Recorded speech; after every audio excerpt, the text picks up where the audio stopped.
If you're waiting to feel ready to backpack alone, this might explain why you never do. And I want to say this right up front. Nothing is wrong with you. I hear this all the time from women who are smart, capable, and genuinely interested in backpacking alone. They'll say things like, I just don't feel ready yet, or I think I need more confidence first. But what most women don't realize is that being ready isn't the problem. It's not about having the perfect gear, the perfect plan, or even having more experience. Being and feeling ready is emotional.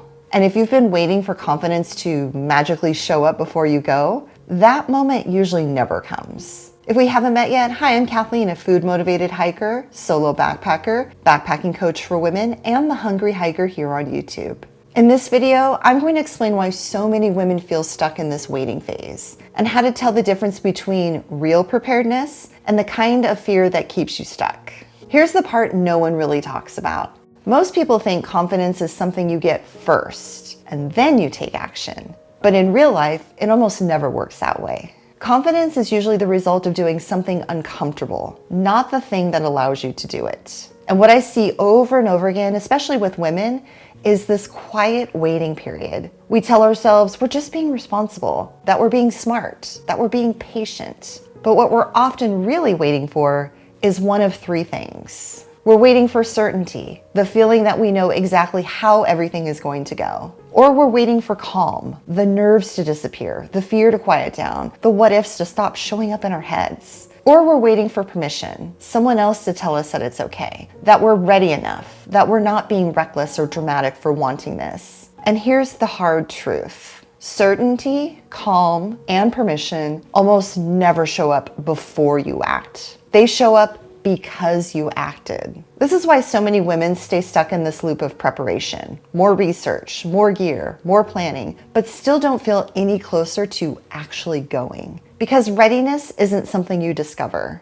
Readiness is a story we tell ourselves so we don't have to face uncertainty. And uncertainty doesn't mean you're unprepared. It just means you're doing something that matters. Fear versus preparedness. This is where a lot of women get tripped up. We start treating fear like a red flag. Like if we feel scared, it must mean we're not prepared enough yet. But fear and preparedness are not the same thing. You can be well-trained, well-researched, physically strong, and technically capable, and still feel fear. Fear doesn't show up because you're doing something wrong. Fear shows up because your brain is doing exactly what it's designed to do. Your brain's job is not to help you chase growth or adventure. Its job is to keep you safe. So when you think about backpacking alone, your brain starts scanning for risk. Not just physical risk, but emotional and social risk too. It's protecting you from the possibility of getting hurt, from making a mistake, from being uncomfortable. It's also protecting you from social judgment, what people might think, what you might have to explain, or how it would feel if something didn't go perfectly. And for a lot of women, there's another layer that doesn't get talked about enough. The fear of being alone.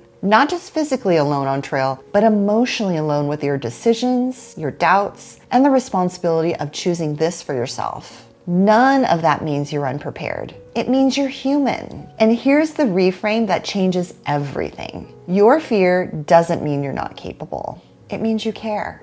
You care about your safety. You care about doing this well. You care about making thoughtful choices. The goal isn't to get rid of fear. The goal is to stop letting fear pretend it's a preparedness problem when it's actually just a protective response. So if fear isn't actually the problem and it doesn't mean you're unprepared, the next question becomes, why do so many women interpret fear as a stop sign in the first place? And the answer has a lot less to do with backpacking and a lot more to do with how women are taught to move through the world.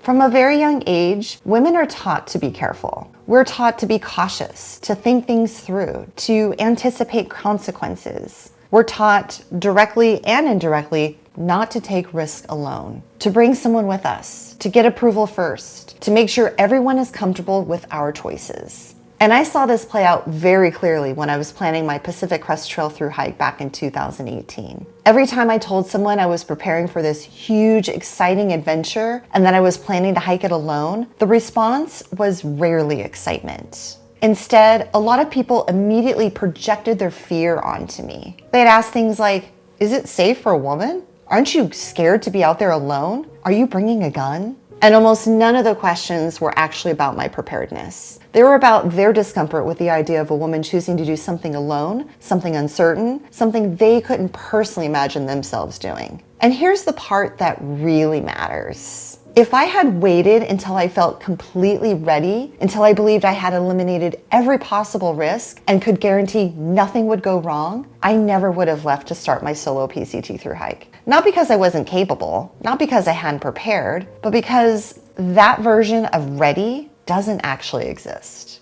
And this is where the conditioning shows up. Because when women do something outside of the norm, especially something that involves being alone, we're often told to wait until we're ready, until we've proven ourselves, until we've checked every box, until we can guarantee nothing will go wrong. Meanwhile, men are praised for figuring things out as they go. A man who takes a risk is seen as adventurous, resourceful, brave, even when he's unsure, even when he's learning in real time. But when a woman does the same thing, she's often seen as irresponsible, reckless. And this double standard quietly shapes how many women see themselves. A man who's unsure is brave. A woman who's unsure is reckless. So of course, so many women feel like they're never ready enough.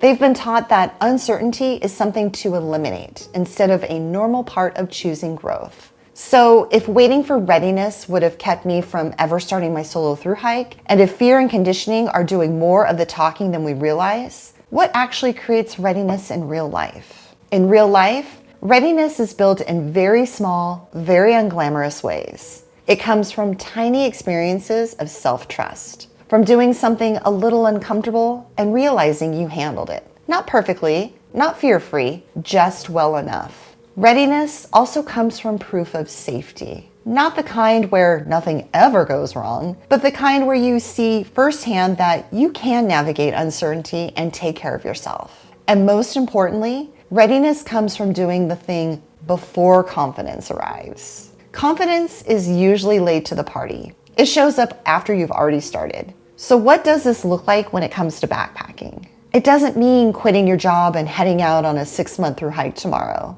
It looks like choosing one small intentional step. Maybe that's taking a solo day hike on a trail you already know. Maybe it's spending one night close to your car, front country car camping where you can pack up and leave whenever you want or need to.